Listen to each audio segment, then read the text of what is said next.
Bugün bir kollektif video çekiyor.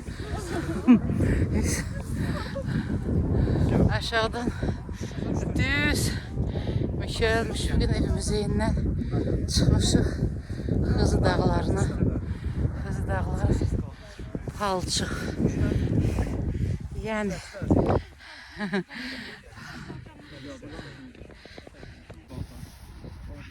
evet, düştüğümüz yer hiç olmazsa başka olacak mı? Çünkü buradan düşsek biz yere oturup düşek.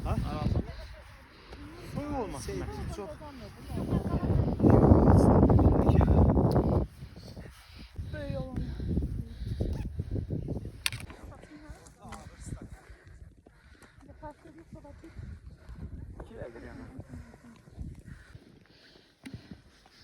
Tak, qabaqda başı dumanlı. Oy, dağ. Beybeyim dağıdır. Biz en çətin məsafəni çıxdıq.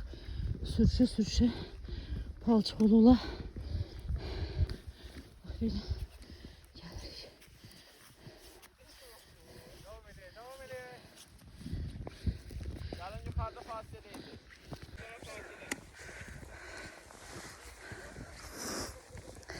Tak, biz birinci qarı gördük.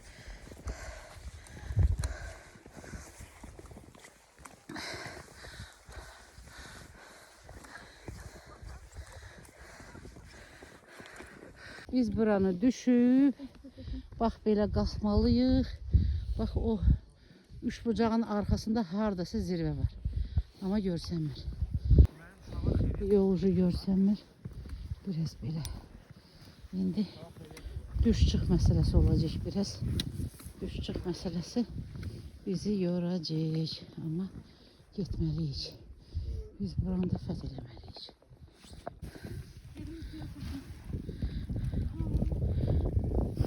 Beybeyim dağı 456 metre qalıb.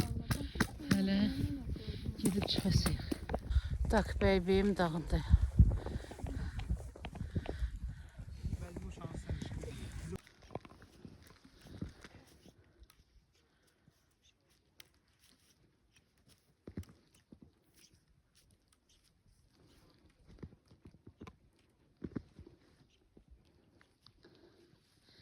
Biz bax o üç bucağın arkasında bir dağ var.